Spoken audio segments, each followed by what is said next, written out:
Assalamualaikum warahmatullahi wabarakatuh. Ini adalah kes terbaru dari FSP, iaitu FSP 380. Apa yang menarik tentang kes ni, selain dia sendiri adalah dia dah datang dengan 6 biji kipas ARGB 120mm, dan yang paling awesome bagi saya, dia dah datang lengkap dengan power supply. Power supply yang dia bagi kepada kita bukan main-main. Dia bagi kepada kita FSP Vita GM750 yang dah pun ATX 3.1, PCIe 5.1. Anda nak pakai dengan RTX 5000 series pun tak ada masalah. Nanti saya cerita dengan lebih detail. Anda bersama saya Ashraf Jeffrey dalam channel YouTube Mona Lisa. Kalau anda belum tekan butang subscribe, pastikan anda tekan butang subscribe dan juga button loceng yang ada dekat tepi dia. First kali tentang dia punya luaran lah. Apa yang best tentang FSP S380 ni adalah dia punya tempered glass tu bukan sahaja di tepi, tapi di depan dengan curve kaca lagi dekat sini.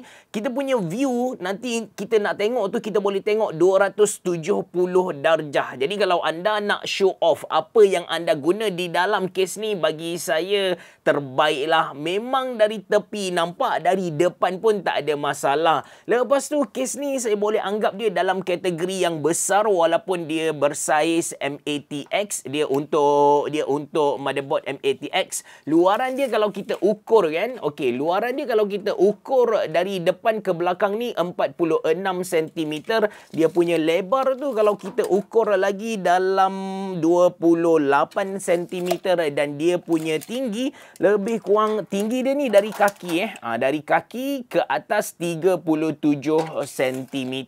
Untuk bahagian hadapan, ini adalah bahagian hadapan. Kalau kita letak tu, anda boleh nampak lah, dari bahagian hadapan dah boleh nampak hardware dalaman dia. Dari tepi tak ada masalah. Untuk dia punya tempered glass ni, dia pakai tempered glass yang ketebalan dia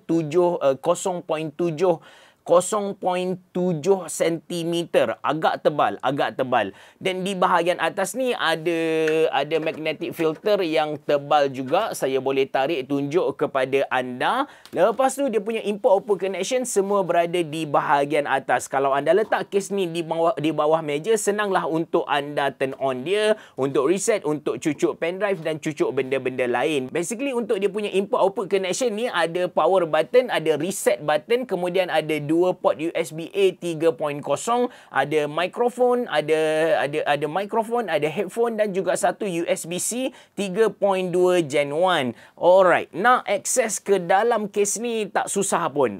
Kita just buka skru yang ada di tepi kiri kanan dia. Untuk bahagian hadapan memang tak boleh buat apa-apalah, tapi bagi saya tak ada masalah, sebab dia punya bahagian hadapan tu kita tak boleh nak pasang apa-apa kipas. Dia betul-betul kosong. Antara benda yang FSP highlight dekat dia punya page tentang kes ni adalah dia punya airflow. Walaupun di bahagian hadapan berat guys. Dia punya tempered glass ni bukan main-main, memang berat. Bila kita angkat tu kita dapat rasalah dia punya kualiti tu macam mana. Balik tentang airflow, walaupun di bahagian hadapan dia tertutup kan, tapi di bahagian bawah, di bahagian atas, di bahagian tepi ni, side, lepas tu di bahagian belakang sendiri untuk dia punya side panel.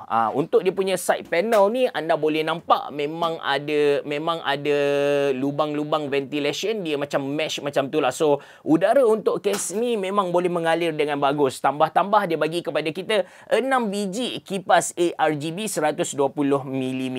Saya pelik sebab dekat website dia bagi tahu dia hanya bagi triple kipas 120mm, tetapi yang sampai dekat saya ni ada 3 dekat bawah, ada 2 dekat tepi, dan ada 1 dekat belakang. Total dia jadi 6 biji lah. Okey, ini bahagian dalaman dia dan ini adalah bahagian belakang. So saya nak cerita bahagian belakang terlebih dahulu. Dekat sini anda boleh nampak ada dia punya power supply. Di bahagian belakang dia ni, kalau saya tunjuk kepada anda, sangat-sangat tebal. Sangat-sangat tebal. Kalau anda tak nak buat cable management yang complicated pun, anda boleh sumbat-sumbat macam tu, still dia still tak ada masalah. Tengok ketebalan dia lebih kurang dalam ketebalan dia lebih kurang dalam 5 cm.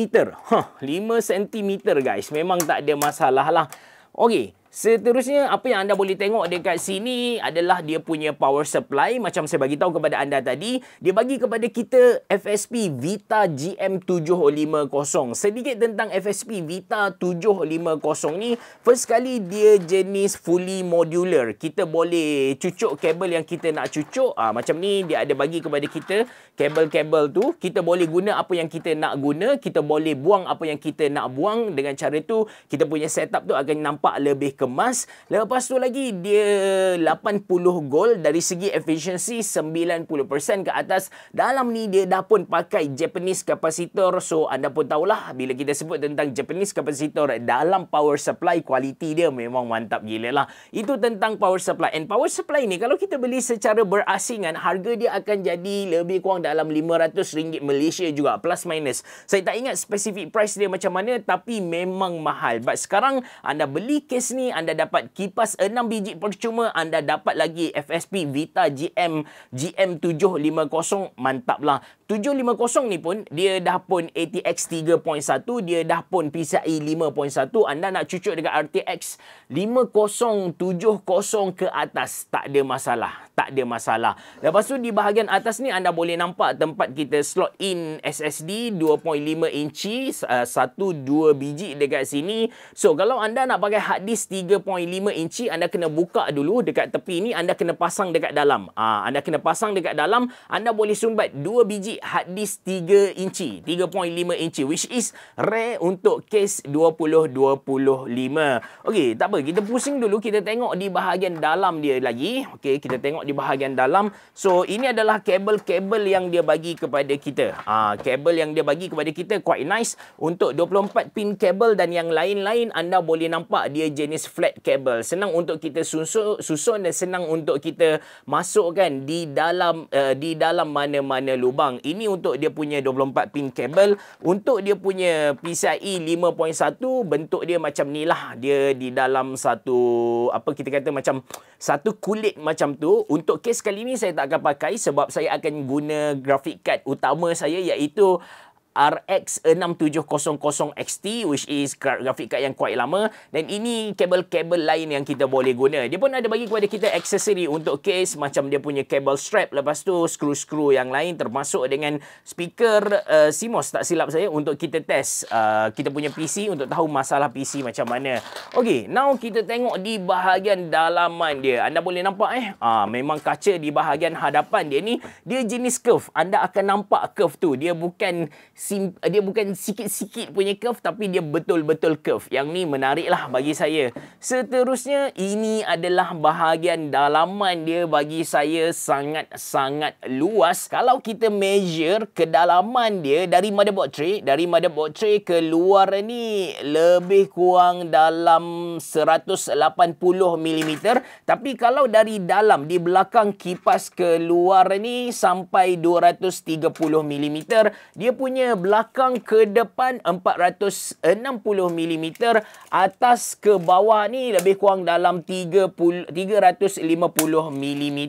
Anda nak pakai grafik card yang panjang 450 ataupun 440 lah, bagi saya tak ada masalah. That's why dengan dia punya power supply tadi, tambah dengan dia punya keluasan dalaman, clearance dia ni, RTX 5090 pun insya-Allah tak ada masalah. Cuma kalau anda pakai grafik card yang tebal macam RTX 5090, anda kena tahulah akan space di bahagian bawah ni sikit sangat. Okey, untuk case ni saya akan pakai graphic card simple saya, iaitu RX 6700 XT. Panjang dia tu tak sampai 400, jadi tak ada masalah langsung. Lepas tu seperti anda dapat tengok, kipas dia dah bagi kepada kita 6 biji kipas, 2 dekat bahagian tepi, 3 dekat bawah dan 1 dekat belakang. Saya perhatikan bila kipas yang dia bagi kepada kita ni jenis inverted ataupun terbaliklah. So udara sejuk dari luar akan diserap masuk ke dalam.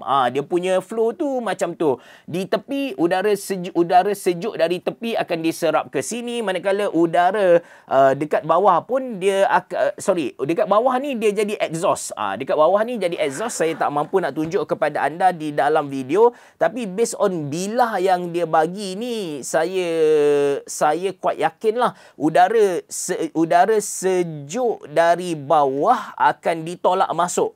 Udara sejuk dari bawah akan ditolak masuk ke dalam. So, kipas ni dari tepi udara sejuk masuk, dari bawah udara sejuk masuk juga. Exhaust fan dia hanya dekat bahagian tepi, bahagian belakang dan juga bahagian atas. So, itu adalah airflow dia.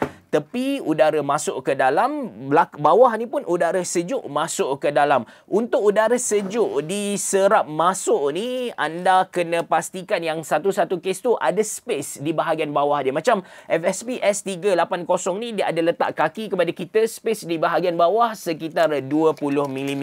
Good enough dah. Dan di bahagian bawah ni pun dia ada bagi kepada kita magnetic filter untuk tapis debu dari masuk lah. Jadi itu adalah dia punya airflow. Kalau nak letak kipas 240mm di bahagian tepi ni boleh 2 biji kipas 200mm.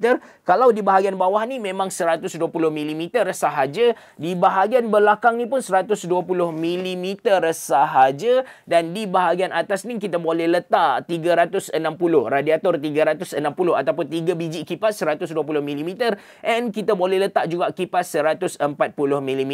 Kalau 140 tu, saya rasa dekat atas ni kita just boleh letak radiator 280mm. 380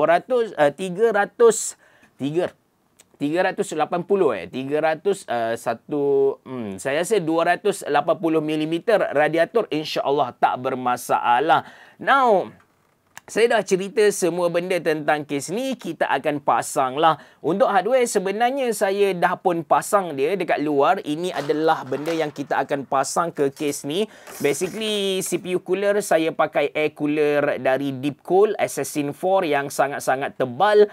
Kemudian motherboard saya pakai MATX dari Biostar. RAM pun saya dah pasang, mudah sahaja.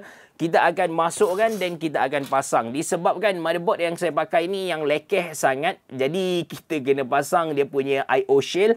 Untuk motherboard 2025 kebanyakannya dah datang sekali dah. Tapi untuk Biostar ni, entahlah, dia datang secara berasingan. So, nak tak nak kita kena pasang dulu dia punya I/O shell di bahagian belakang ni lah. Actually, kalau anda nak mudahkan lagi proses pemasangan kan, anda boleh cabut dulu. Ni, apa kita kata macam mounting bracket untuk hard disk tadi. So, dia senang lah untuk kita akses ke lubang tu. Tapi saya nak pilih cara susah. Saya akan masukkan dekat celah-celah ni. Kabel pun kita kena decide lah. Kita nak pakai kabel mana. Kita nak pakai 24 pin ke? 24 pin wajib pakai lah. Lepas tu ada kabel PSU. Ini adalah kabel power supply. So, kabel untuk power supply dia bagi kepada kita dia bagi satu sahaja. Kalau anda nak overclock yang perlukan 16 biji tu, anda kena beli lagi kabel ni. Kabel ni memang boleh beli, tak ada masalah. Untuk VGA dia bagi kepada kita 2 tali, jadi tak ada masalah. Yang saya masukkan dekat atas rupanya itu adalah kabel VGA. Saya tersalah. Okey, kita sambung lagi. Kabel ni kita just masukkan dekat sini. Dekat bahagian belakang ini adalah power supply. So, kita kena carilah untuk power supply. Senang akses, senang akses. So, kita tak perlu nak cabut power supply ni keluar untuk pasang kabel-kabel. Sebab memang betul-betul straightforward. Dekat saja tempat kita nak cucuk tu. Saya rasa satu lagi kabel yang saya akan guna adalah kabel SATA. Jadi, kabel SATA dia dekat bahagian sini.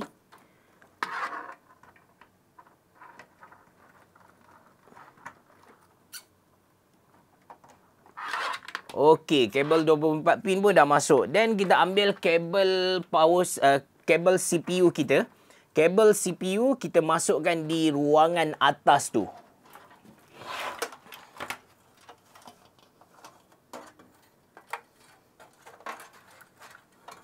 Kena naik atas kerusi guys, sebab tinggi sangat kan. Jadi sebelum kita screw kita punya motherboard ni, kita masukkan dulu kabel CPU dekat bahagian atas ni. Okay, now dah settle. Align dia supaya masuk dengan dia punya I/O shell tadi. Then screw lah.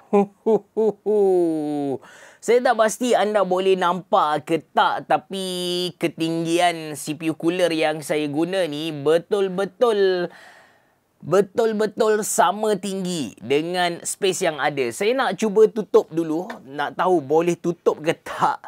Itulah akibat bila kita tak study betul-betul dulu sebelum kita pasang.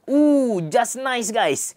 Just nice. Dapat tutup CPU cooler saya ni quite tinggi CPU cooler saya Assassin 4 dari Deepcool ni memang tinggi, tapi anda boleh nampak memang boleh screw dia punya tempered glass ni. Tak ada masalah, tak terkeluar langsung. Jadi bab CPU cooler ni anda tak perlu risau kalau anda pakai CPU cooler yang tebal. Seterusnya kita masukkanlah kabel 24 pin, lepas tu kabel USB 3.0 semua tu. Nanti kita nanti kita buat kabel management. Seterusnya kita hidupkan. Kita nak tengok kecantikan sebenar FSP S380 ni. Okey, saya dah siap pasang kabel 24 pin, kabel USB bagai tu. Sekarang saya nak pasang graphic card. The best thing yang saya perasan tentang FSP S380 ni adalah dia punya PCI slot dekat belakang ni kita boleh cabut dan kita boleh pasang balik. So kalau nak jual tu dia ada second value lah. Dan untuk pasang graphic card ni kita kena ukur dulu supaya kita tahu kita akan guna slot yang mana satu dekat belakang ni. Alright, sekarang kita dah tahu kita akan guna slot yang kedua dan ketiga. Okey, cucuk masuk dekat sini. Last kali skru balik dan kita akan buat kabel management.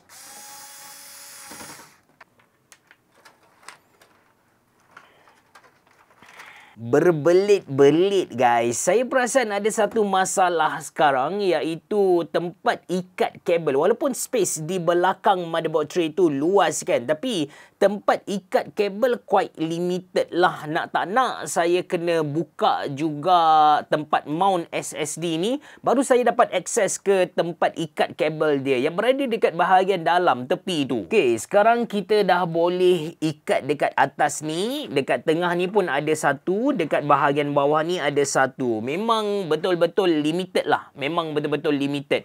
Dekat bahagian atas ni tak apa, sebab kita tak akan nampak sangat. Kita akan tutup kan. Jadi kabel untuk fan ni dia dah ketat. Kita dah tak boleh nak tarik. But disebabkan kita akan tutup, kita tak akan nampak lah kabel ni. Kabel ni pun kalau kita nak ikat, kita boleh lah ikat dekat tepi ni sekali dengan kabel input output connection dia lah.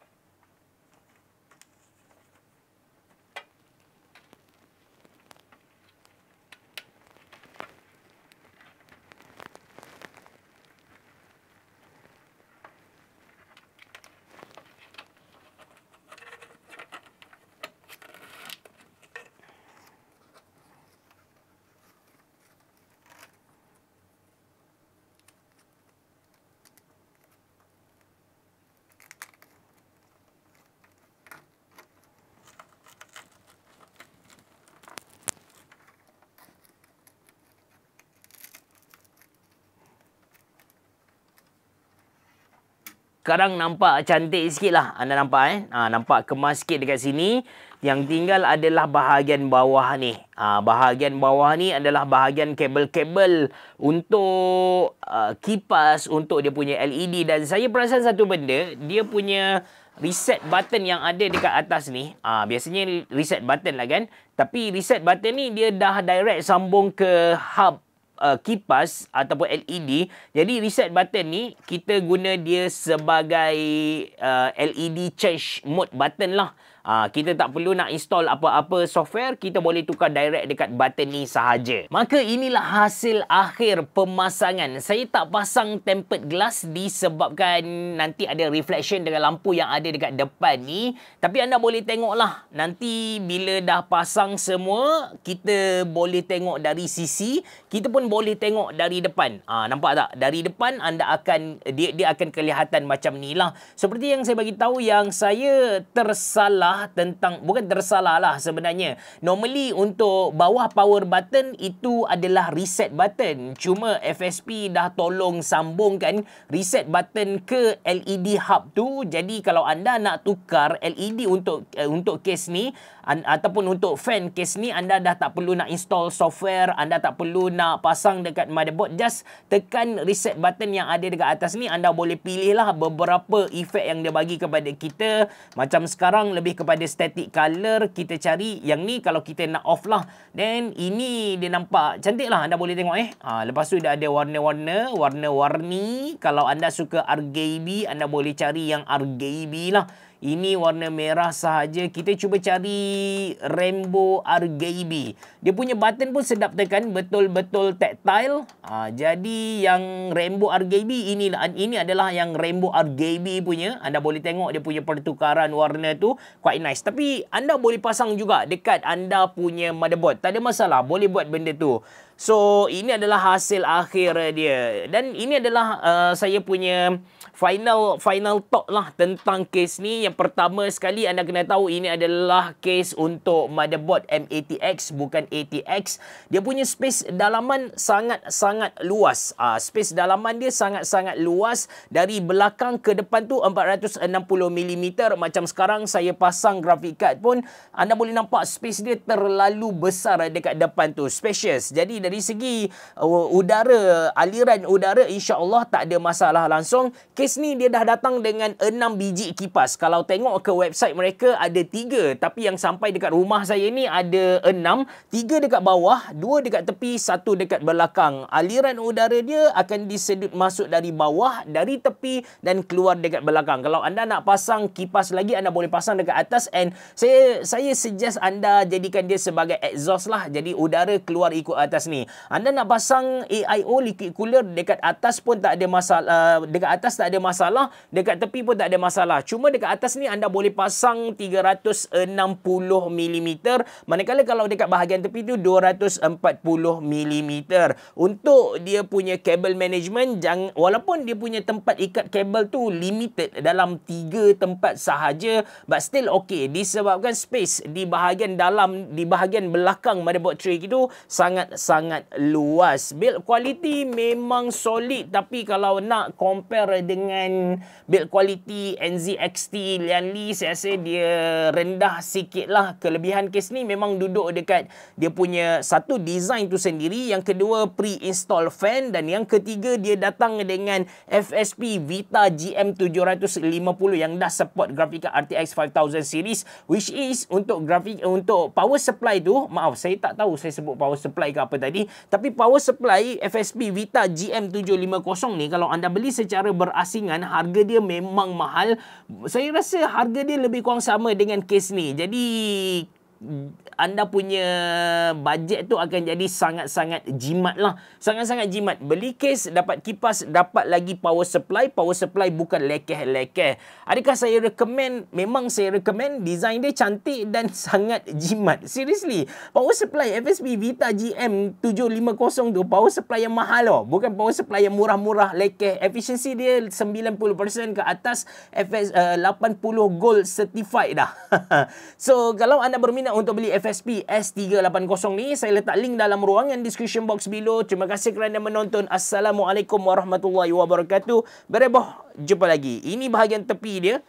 Tepi belakang lah. Ini bahagian tepi dalam dia. Boleh tengok. Memang boleh tengok. Cantik lah. Anda dah tak perlu nak tambah aksesori apa-apa.